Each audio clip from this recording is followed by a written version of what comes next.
na'li Rasul. Contoh bentuk rupa selipar Rasulullah.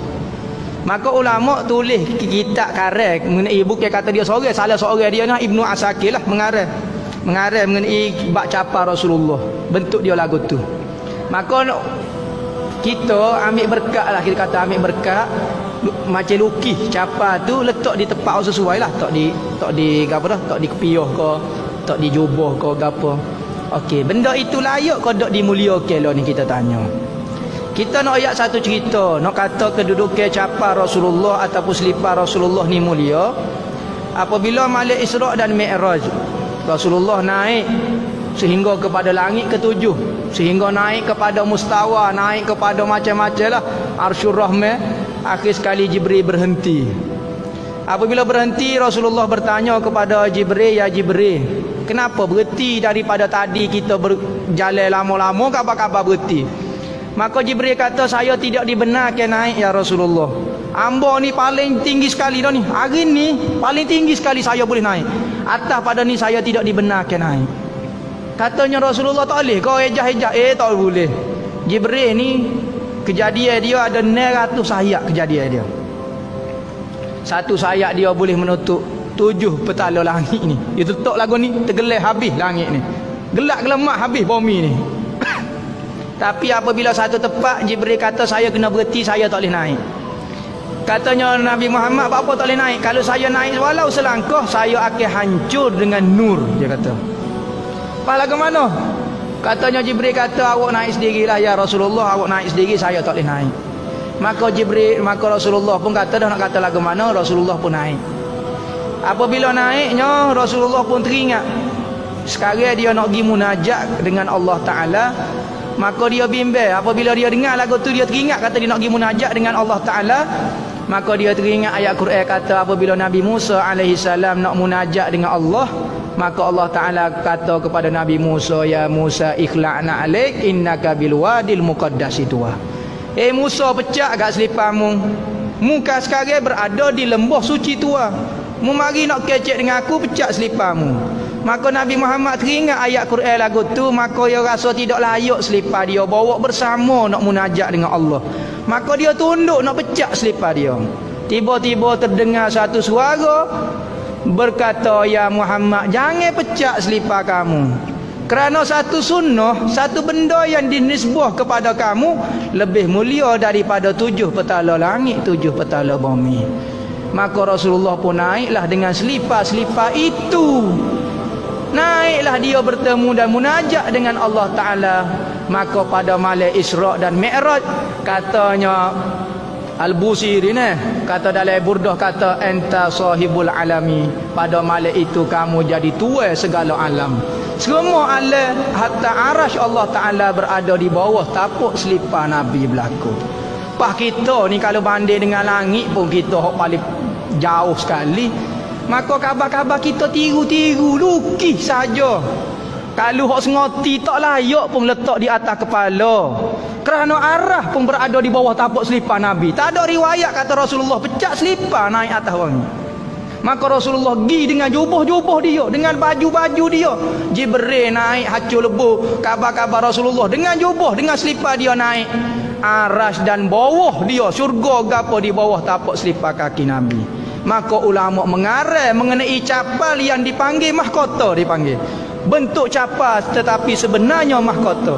Maka dibuat rupa-rupa menurut hadis-hadis Rasulullah ada capal lubang besar ni apa semua kedudukan dia lagu ni. Maka dibuat, dicorok-corok, diubah, maka diletak sebagai hiasan, diletak di kepala.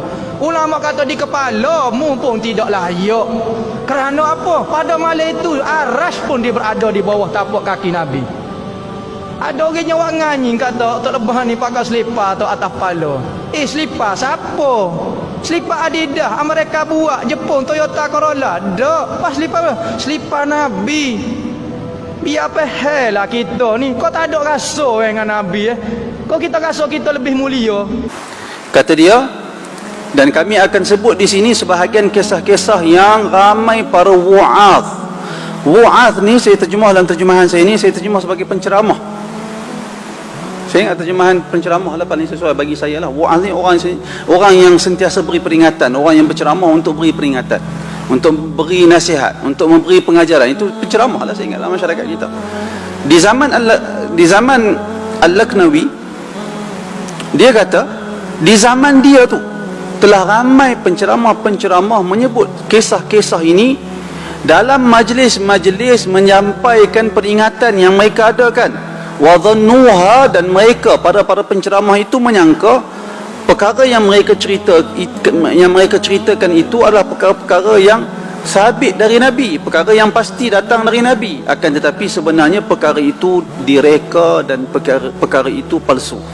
Kemudian dia kata, faminha, antara kisah-kisah yang masyhur yang disangka sebagai kisah yang benar tetapi sebenarnya palsu, dia kata, ma yadhkuruna min anna an-nabiy sallallahu alaihi wasallam lamma usriya bihi lailatul mi'raj ila as-samawati al-ula.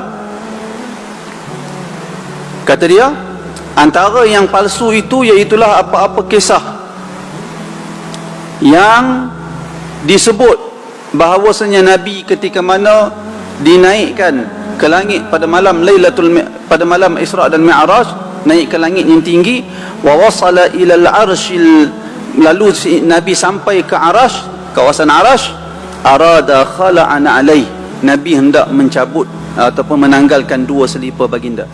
Akhdan min qawlihi ta'ala li sayyidina Musa hina kallamah, kerana Nabi teringat ayat Al-Quran ketika mana Allah Subhanahu wa ta'ala berbicara dengan Nabi Musa. Allah Ta'ala kata kepada Nabi Musa, fakhla'na 'alaika innaka bilwadil muqaddasi tuwa. Wahai Musa, tanggalkan dua selipar kamu. Dalam Al-Quran, wahai Musa, tanggalkan dua selipar kamu kerana sesungguhnya kamu berada di lembah yang mulia. Jadi Nabi teringat benda tu, ayat Al-Quran tu. Nabi pun nak tanggai kasut.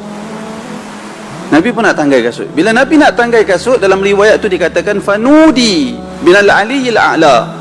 Lalu ada suara yang berkata, ya Muhammad, wahai Muhammad, la taqla'na 'alaika fa innal 'arsya yatasharrafa biqudumika mutana'ailan wa yaftakhiru 'ala ghairihi mutabarrikan. Suara itu berkata, wahai Muhammad, jangan kamu tanggalkan dua selipar kamu itu, sesungguhnya arash rasa mulia dengan kehadiran kamu dalam keadaan berselipar, memakai selipar. Dan selain daripada aras itu akan mengambil berkat dengan selipar kamu tu dan dengan kamu sekali. Fasa'ada Nabi, dan riwayat itu kata, lalu Nabi pun naik ilal arsh, naik ke arash. Nabi naik ke arash, wa fi qadamaihi, dan pada kedua telapak kaki baginda an-na'lan, bersama dengan dua selipar. Baginda pakai selipar. Wa hasala lahu bidzalika izzun wa sya'nun, disebabkan itu lalu aras mendapat kemuliaan dan kehebatan.